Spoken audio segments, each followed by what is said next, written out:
To create beautiful, functional web pages for your business, you'll need to be familiar with the element palette and settings that live there.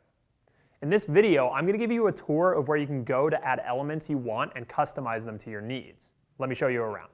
I'll start by introducing you to the Page Element Palette. Here you'll find all of the elements to create your page's design. You just drag and drop them right onto your page's canvas.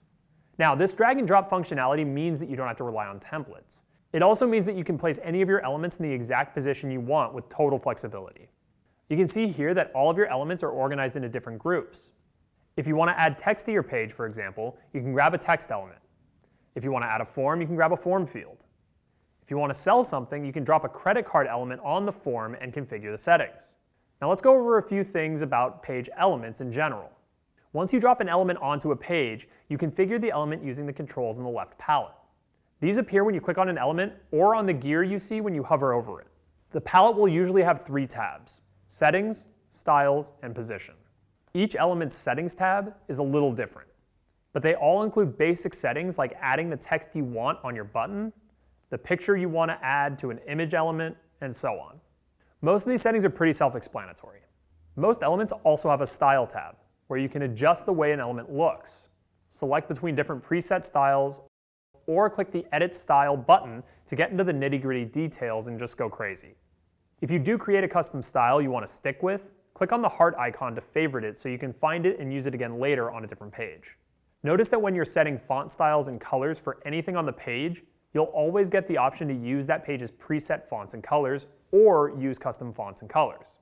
While you can change the fonts and colors for each element if you want, a better strategy might be to update the font styles and page colors for the whole page instead. This makes updating your page a lot quicker, and it keeps your page looking nice because, frankly, pages with too many fonts and colors tend to look really messy and unprofessional. Play around with different preset fonts and color packs by clicking on the Suggestions menu under each. If you set up your own preset font and color pack, it'll always show up at the top of the list here, so you can quickly grab it the next time you build a page.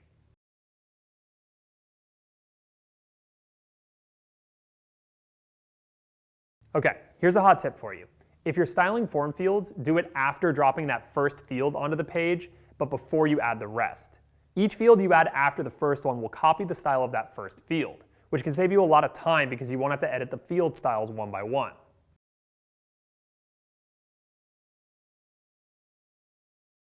Last is the Position tab, and this allows you to dig into your element's position on your block by customizing your padding, margins, alignment, and element width.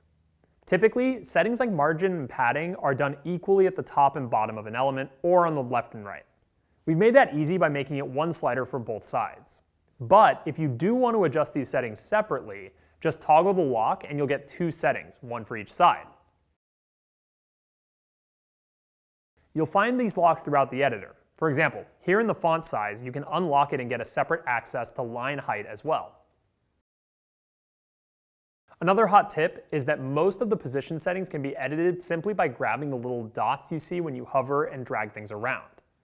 The position settings will reflect your changes, so you can always come here and fine-tune things if you want afterwards. Okay, we're almost done with our tour, but it is important to check out the 3 elements in the Customers section, which you can use to create a Customer Center. When you add these elements to a page, your members can log in and view a self-service portal where they can do a few different things like change their information, update credit cards, or check past purchases. Now keep in mind that you can only use these elements on a membership page because it requires that the user logs in for them to work. But don't worry too much about that right now because we're going to go over all that functionality in a later video. Okay, that's it. Now you're a landing page expert. You know where to find your elements, how to update their basic settings, and more advanced positioning and style settings. In the upcoming videos, I'm going to dig into some of the best practices for designing pages for mobile devices. See you soon.